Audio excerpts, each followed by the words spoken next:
সবাইকে আমন্ত্রণ জানাচ্ছি বিআরবি হসপিটাল নিবেদিত স্বাস্থ্য কথা অনুষ্ঠানে। আপনাদের সাথে আছি আমি ডাক্তার অর্থি জোখরিফ। দর্শক, মন মনন এবং মনসত্ব সব মিলিয়ে একজন ব্যক্তির জীবন। তবে আমরা শারীরিক স্বাস্থ্য নিয়ে যতটুকু শঙ্কিত, মানসিক স্বাস্থ্যের বিষয়ে একদমই শঙ্কিত নই। সামাজিক হীনমন্যতা কিংবা লোকলজ্জার দায়ে অসংখ্য ব্যক্তিরা কখনোই মানসিক বিশেষজ্ঞের শরণাপন্ন হতে চান না। দর্শক, আজ কথা বলবো সূচিবায়ু অর্থাৎ অবসেসিভ কম্পালসিভ ডিসঅর্ডার নিয়ে, এবং এ বিষয়ে বিস্তারিত আলোচনায় আজ স্টুডিওতে আমাদের সাথে উপস্থিত আছেন স্বনামধন্য বিশেষজ্ঞ চিকিৎসক ডাক্তার আহসান উদ্দিন আহমেদ, যিনি সহযোগী অধ্যাপক সাইকিয়াট্রি, জাতীয় মানসিক স্বাস্থ্য ইনস্টিটিউট ও হাসপাতাল এবং কনসালটেন্ট সাইকিয়াট্রিক্স এবং psychotherapist, BRB hospital, Dhaka. Sir, স্বাগত আমাদের আজকের আয়োজনে। আসসালামু আলাইকুম। দীপ্ত টিভির দর্শকদের স্বাগতম, যারা এই অনুষ্ঠান দেখছেন তাদেরকে শুভেচ্ছা। স্যার, সূচিবায়ু বা অবসেসিভ কম্পালসিভ ডিসঅর্ডার অনেকের ক্ষেত্রে সম্পূর্ণ নতুন একটি শব্দ এবং অনেকে এই বিষয়টির সাথে অনেক বেশি পরিচিত। একটু জানতে চাই, এটি বলতে আমরা কি বুঝি? সূচিবায়ু হচ্ছে বাংলায়, আর ইংরেজিতে আমরা টার্মটা বলি অবসেসিভ কম্পালসিভ ডিসঅর্ডার।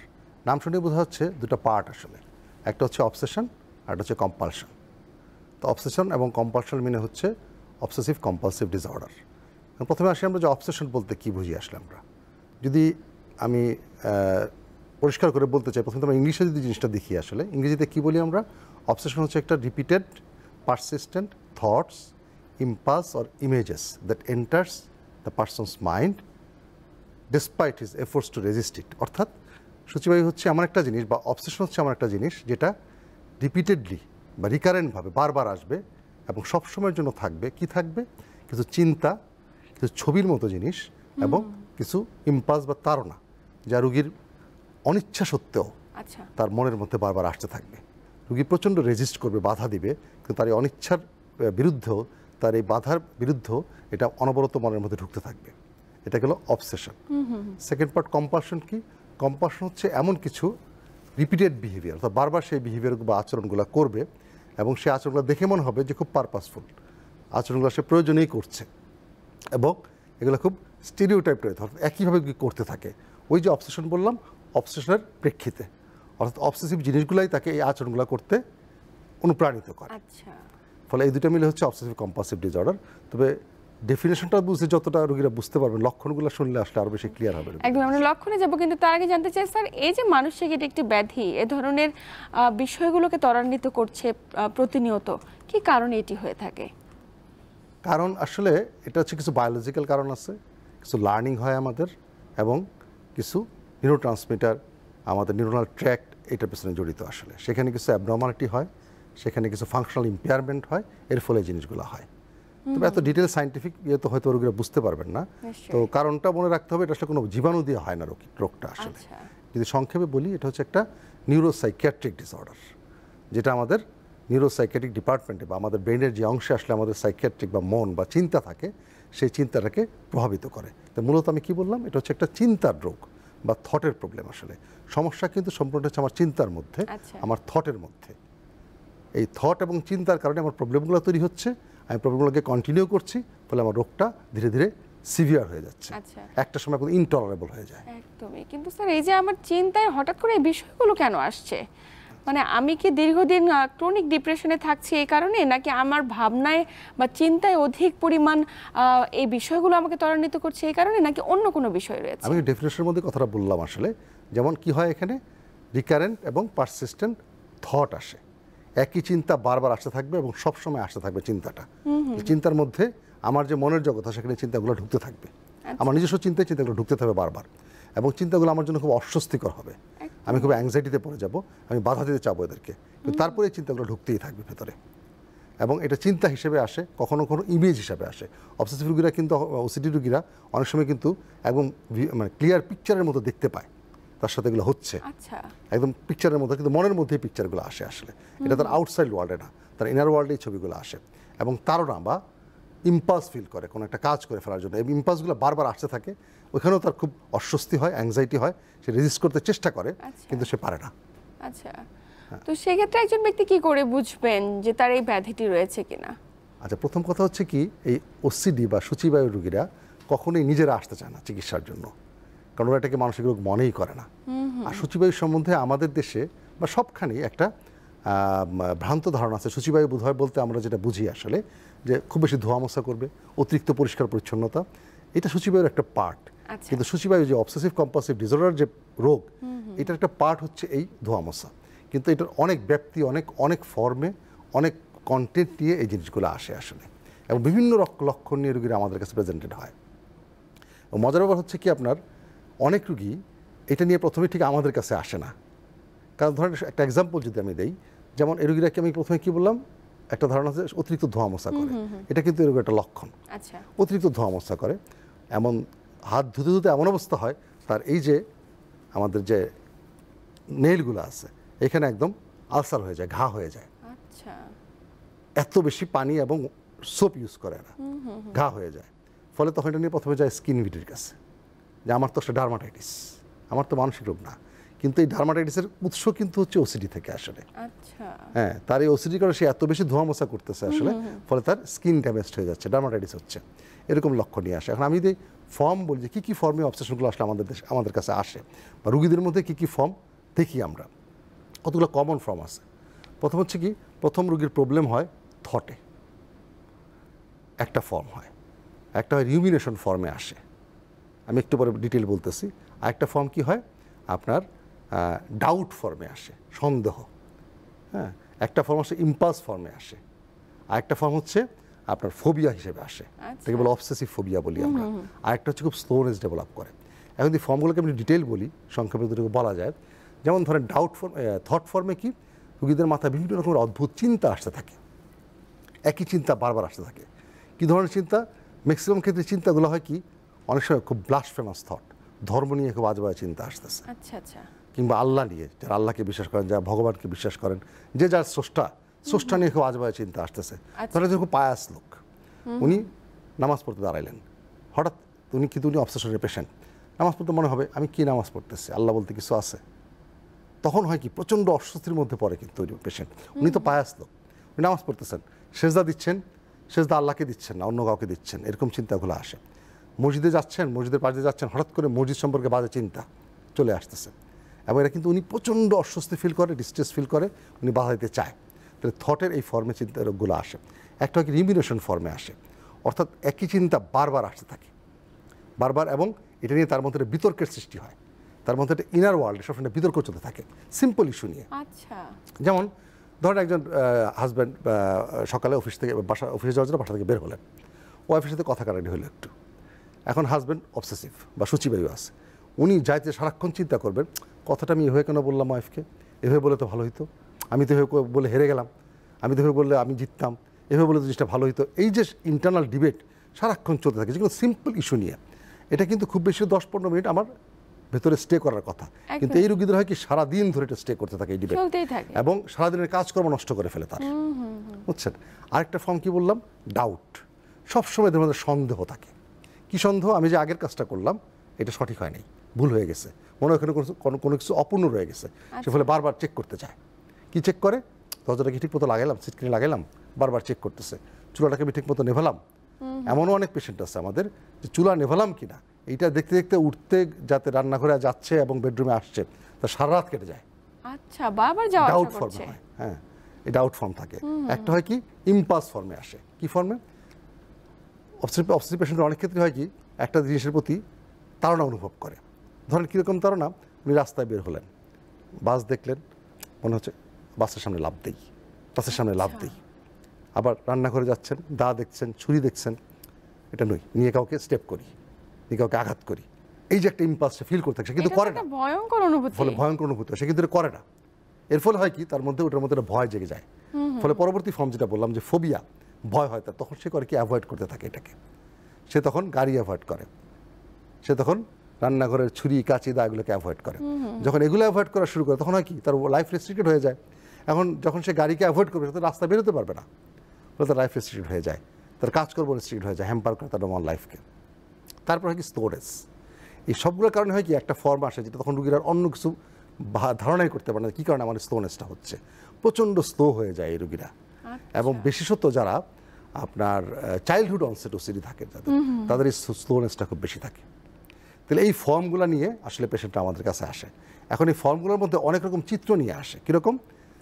থটের কথা বললাম, এই সবগুলোর মধ্যে কিন্তু এই চিত্রগুলো আসতে পারে। যেমন অনেক রোগীদের কি থাকে, ডার্ট অ্যান্ড কন্টামিনেশন, এই বুঝি ময়লা লেগে গেল, ফলে সে বারবার গিয়ে হাত ধোয়।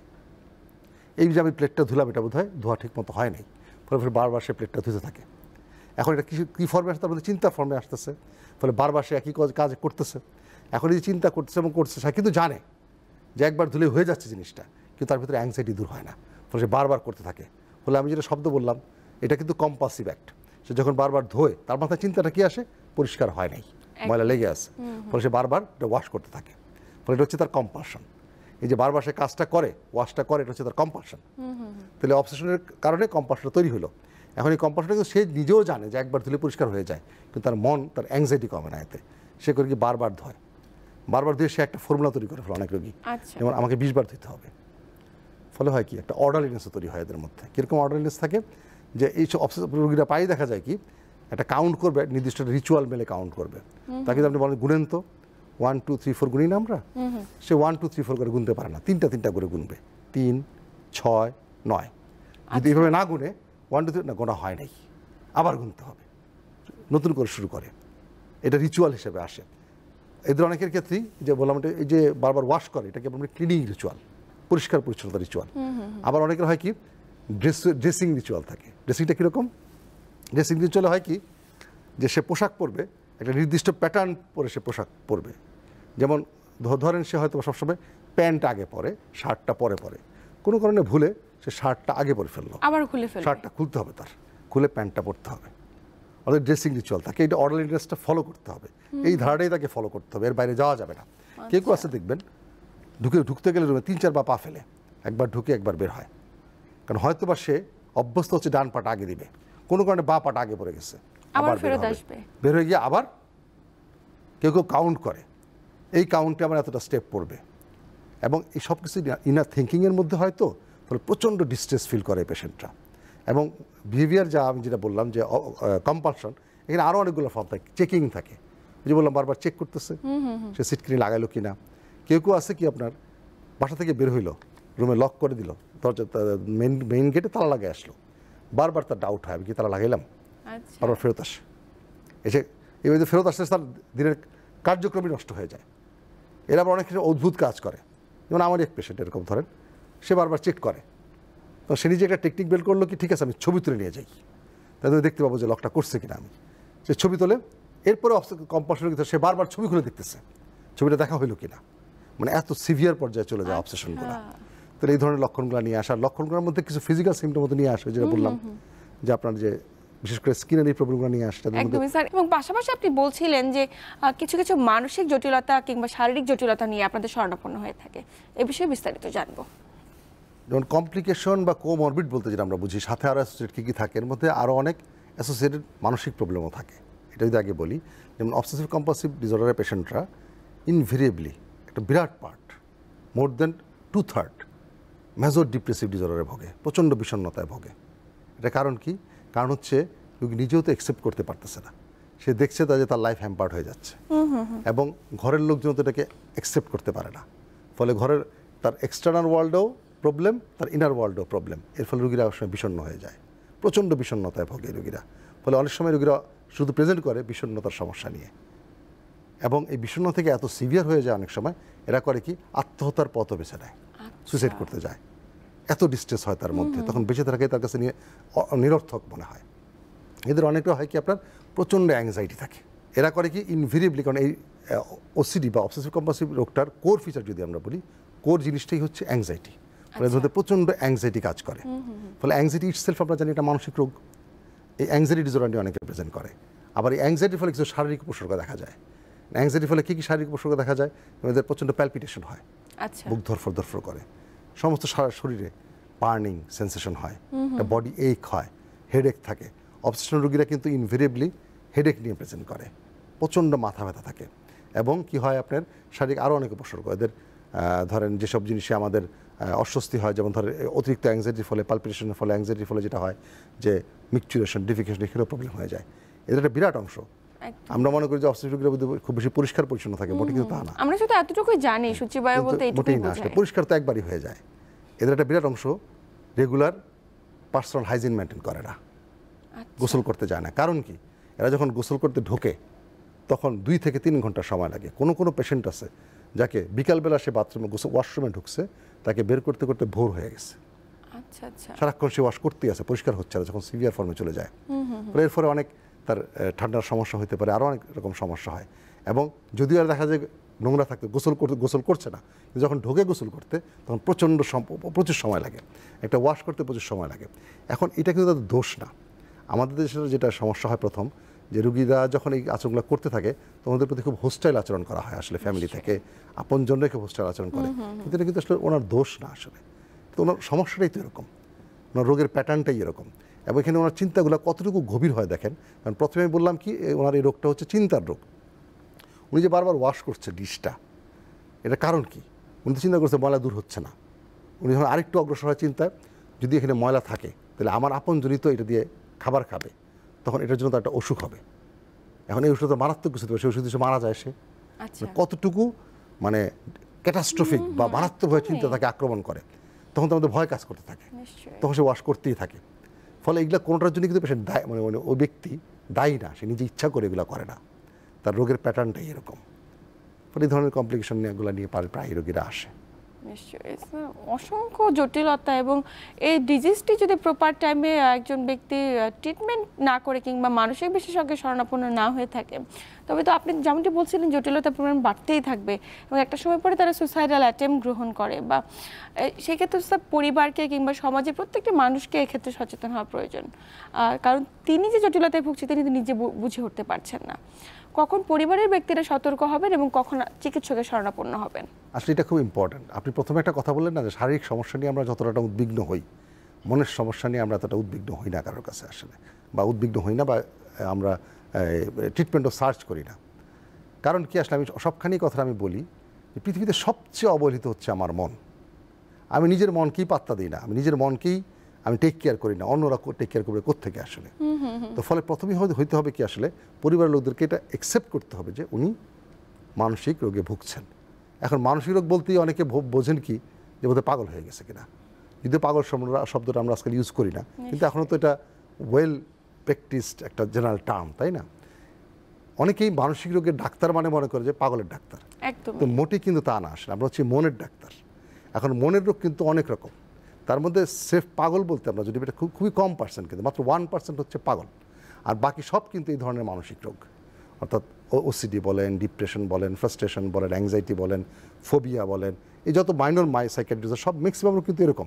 কিন্তু ওই যে একটা স্টিগমা, যে সাইকিয়াট্রিস্টের চেম্বারে যাওয়া মানে হচ্ছে মানুষ ভাববে যে আমি পাগল, আর আমার কেন মানসিক রোগ হবে, আমি কেন বিষণ্ণতায় ভুগবো, কিছুটা ইগো কাজ করে।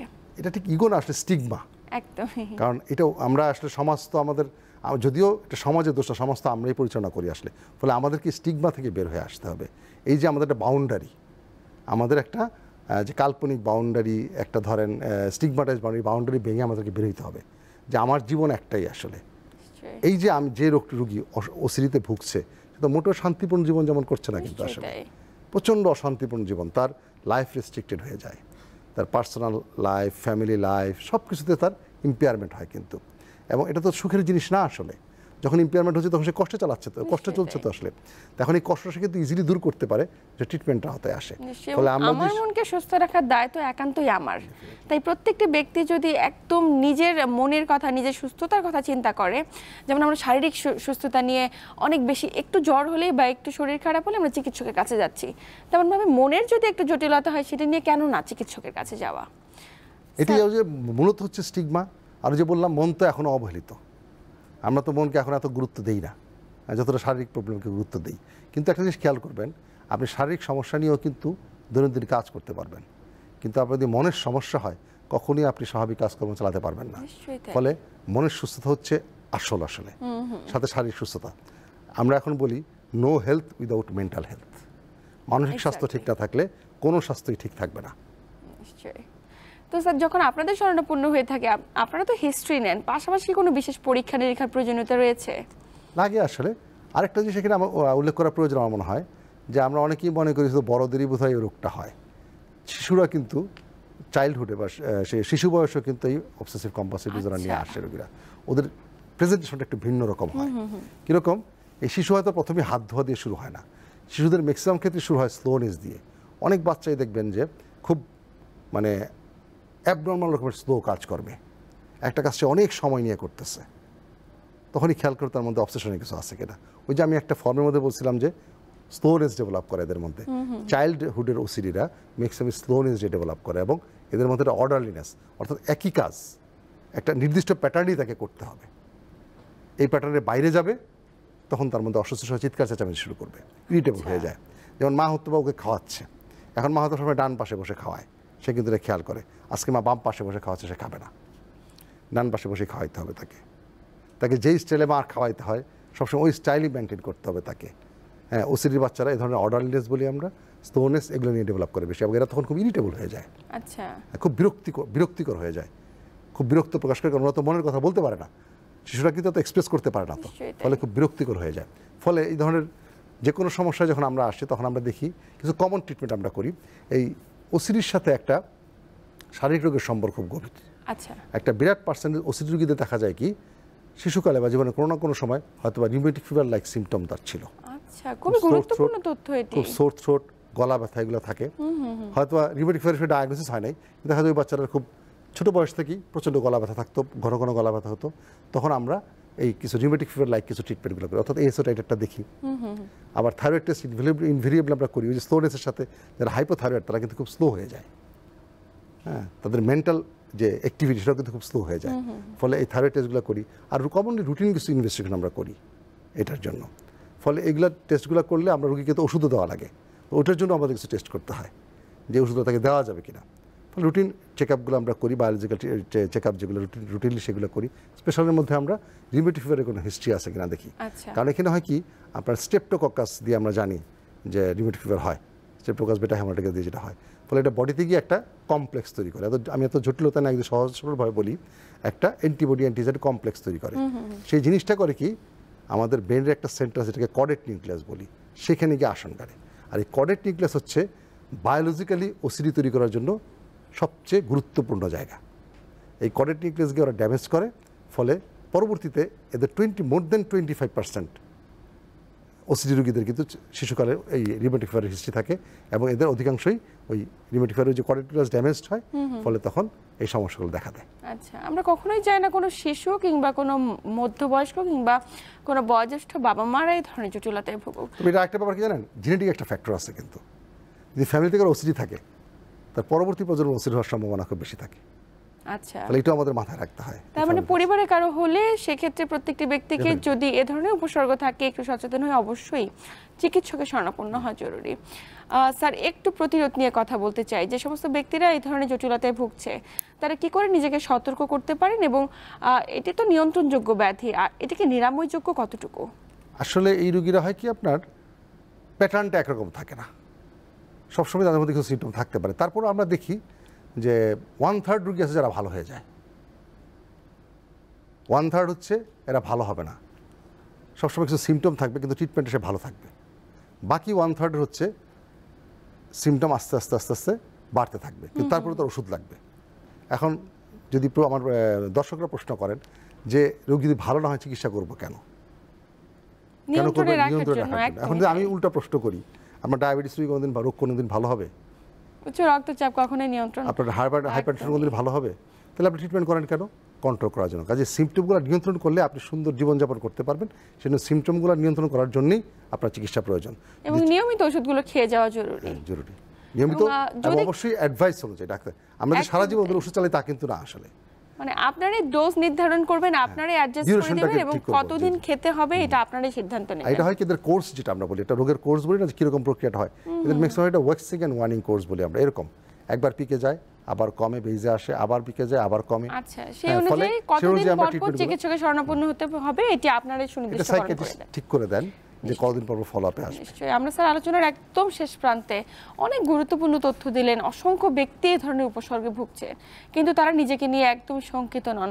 আমরা শুরুতে যে প্রসঙ্গটি নিয়ে কথা বলছিলাম, প্রথম কথা হচ্ছে কি আপনি একটা প্রশ্ন করলেন, গুরুত্বপূর্ণ প্রশ্ন, যে কীভাবে রোগীরা সচেতন হবে। প্রথম কথা হচ্ছে এডুকেশন।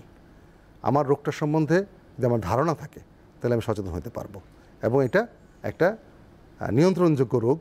নিয়ন্ত্রণে থাকলে আপনি সুস্থ সুন্দর জীবনযাপন করতে পারবেন। তাহলে প্রথমেই আপনি যদি মনে করেন যে সুস্থ সুন্দর জীবন আমার চাই, তাহলে চিকিৎসা প্রয়োজন।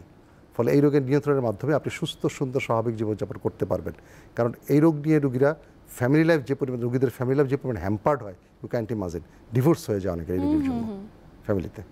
তো ফলে সুস্থ সুন্দর জীবনযাপনের জন্য আপনি অবশ্যই স্টিগমাকে ইগনোর করে আপনি আপনার সুস্থতার কামনা করে সাইকিয়াট্রিস্টের শরণাপন্ন হন, সুস্থ থাকেন, সুন্দর থাকেন।